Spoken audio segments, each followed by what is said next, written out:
Keluarga korban reruntuhan bangunan Ponpes Al-Kozini terus bertahan di posko krisis center. Kondisi ini pun membuat warga sekitar turut berempati dengan memberikan baju secara gratis. Setidaknya ada 150 buah pakaian, antara lain berupa kaos dan juga sarung yang diberikan dari warga sekitar pada keluarga korban. Di antara warga yang memberi bantuan adalah Uswatun Riris bersama dengan 3 temannya, saudara. Mereka mengumpulkan dana untuk membelikan baju sesuai kebutuhan keluarga korban. Setelah mendengar kesulitan dari keluarga korban yang kehabisan pakaian karena harus menunggu lama, Uswatun dan juga teman-temannya memilih untuk memberi bantuan berupa baju karena untuk bantuan lain seperti makanan ataupun minuman sudah banyak diberikan oleh warga lainnya. Mencari tahu apa yang dibutuhkan, ternyata sarung, baju sama kaos gitu. Jadi akhirnya kemarin kita beli sudah 60 pieces lebih, ternyata kurang. Akhirnya kita kembali lagi, malam beli, kita berbagi lagi ke sini. Kita beli berapa, 90 hari ini? 90 hari ini, iya. 60 sama 90. Daster sama baju kaos. Harus melihat video yang ada, bagaimana kita rasa iba gitu ya. Kalau itu terjadi pada keluarga kita bagaimana?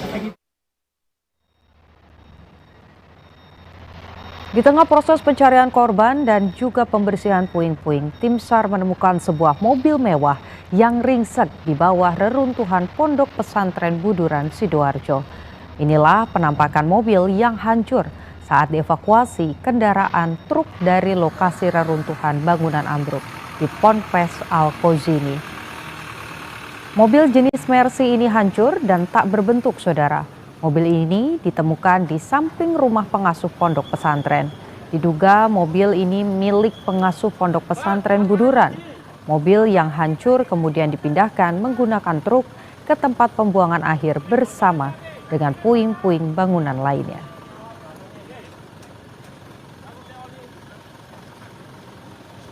Informasi terbaru seputar insiden ambruknya musola Ponpes Al-Kozini akan disampaikan jurnalis Kompas TV Arif Hidayat dan juru kamera Dika Pratama dari Sidoarjo, Jawa Timur. Arif, dengan Putu di studio, bagaimana perkembangan dari proses evakuasi di lokasi? Selamat siang Putu dan saudara. 7 hari sudah Pondok Pesantren Al-Kozini Buduran Sidoarjo ini runtuh dan 7 hari pula proses pencarian dan evakuasi dilakukan oleh tim SAR gabungan. Tim SAR bahu-membahu mencari korban selamat maupun mencari korban yang diduga tertimbun reruntuhan bangunan. 7 hari juga keluarga korban, kerabat korban ini sabar dan rela menunggu di salah satu gedung milik pesantren Al-Kozini Buduran Sidoarjo.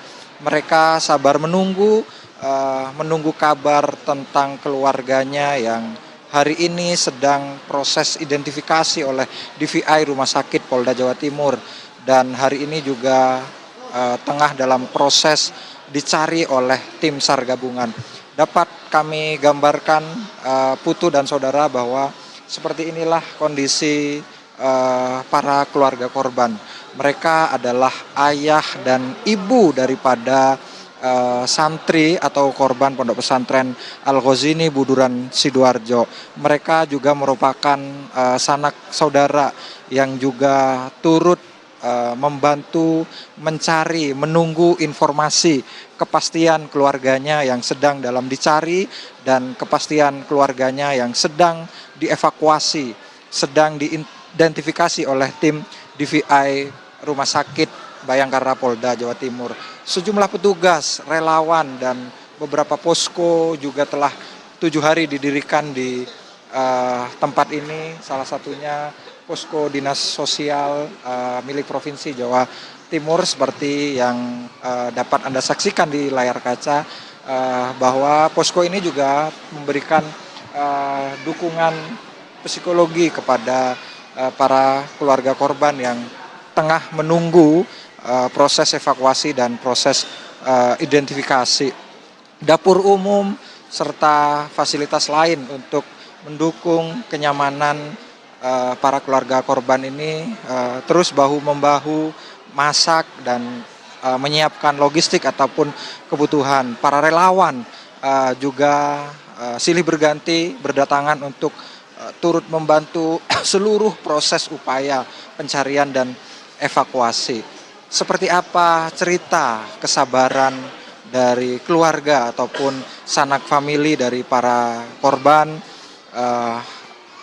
di saat menunggu proses evakuasi dan proses identifikasi korban runtuhnya bangunan pesantren Al-Ghazini di Buduran, Sidoarjo, Jawa Timur ini. Saat ini kita sudah bersama dengan kerabat korban yang sudah 7 hari menunggu di salah satu bangunan milik pesantren Al-Ghazini Buduran, Sidoarjo.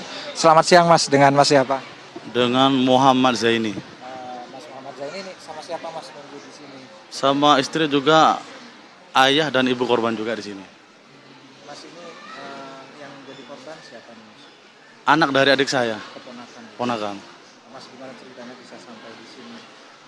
Cerita dari awal dan kebetulan kan kejadian hari Senin sore. Kebetulan saya emang lagi di Surabaya. Ada kabar dari teman dan tinggal di daerah sini, katanya di Pondok Al-Ghazini ada musibah, musola yang ambruk. Jadi saya langsung ngabarin orang tua yang di sana, karena saya tahu walaupun langsung berangkat pasti nyampainya besok. Saya langsung ke sini, kebetulan waktu nyampe langsung ke pondok, di sana belum di polis lain. Jadi masih bisa masuk. Cuman pas 8 malam 9 jam Senin malam Selasa itu sudah nggak boleh. Akhirnya kita lari ke rumah sakit, ngecek ponaan apakah sudah masuk terdata di sana, ternyata masih belum sampai sekarang. Kalau boleh tahu siapa namanya Mas? Muhammad Aziz Pratama Yudhistira. Usianya Usia kelas 2 SMA, Mas. sudah berapa tahun mondok di sini? Mau berjalan 5 tahun. 5 tahun.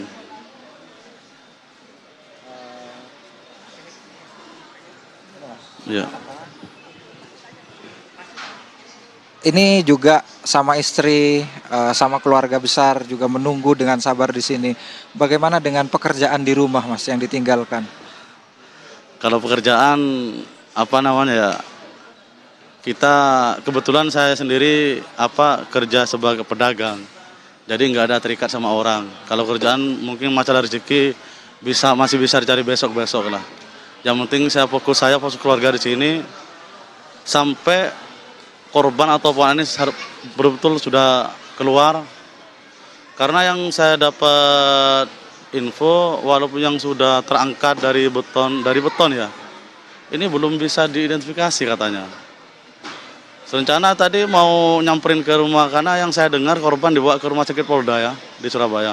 Mau ke sana takut belum dibolehin. Sebenarnya ada ciri-ciri khusus. Kebetulan ponakan saya itu gigi depannya ada patah. Pakai gelang juga. Patah gigi depannya di sini patah. Selain ada ciri khusus itu Mas, mungkin ada aksesoris yang dipakai sepengetahuan keluarga? Aksesoris gelang macam kayak tasbih itu. Cuman kalau yang gelang saya nggak bisa mastiin, takutnya waktu kejadian takutnya nggak dipakai, takutnya begitu.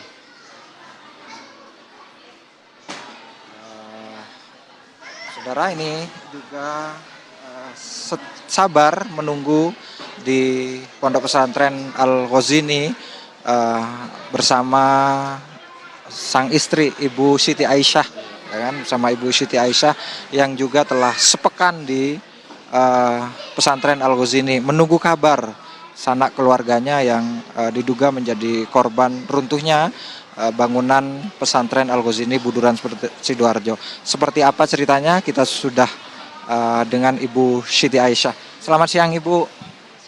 Mohon maaf mengganggu waktunya. Bu Siti Aisyah sudah berapa lama di sini dan bagaimana dengan keluarga di rumah, dengan pekerjaan di rumah yang ditinggalkan? Ya kalau saya udah di sini udah seminggu Mas, gitu. Kalau soal pekerjaan di rumah ya gimana lagi ya, kalau ponakan belum sampai ketemu kan kita juga was-was gitu loh Mas. Ya kita cuman izin aja ke pabrik gitu aja. Gitu. Harapannya seperti apa ini Bu? Ini sudah 7 hari proses pencarian dan mungkin ada doa khusus yang dipanjatkan untuk keponakan tercinta. Ya kalau bisa sih segera secepatnya ketemu Mas. Udah 7 hari soalnya di sini Mas gitu. Kasihan orang tuanya gitu menunggu dari pertama nggak ada hasilnya gitu. Kan kalau apa udah keluar apa nggak tahu kita gitu Mas. Ya mudah-mudahan segera ketemulah Mas. Cepatnya kalau dia emang dia meninggal secepatnya kita kubur gitu. Untuk perbekalan Bu selama menunggu di sini apakah cukup atau bagaimana? Ya kalau berbekalan alhamdulillah dari dapur umum alhamdulillah cukup. Untuk informasi perkembangan terkini segala informasi dan pantauan proses pencarian apa juga bisa diakses oleh keluarga yang menunggu di sini. Ya belum lah Mas, kata aku sih gimana ya kurang lah Mas gitu.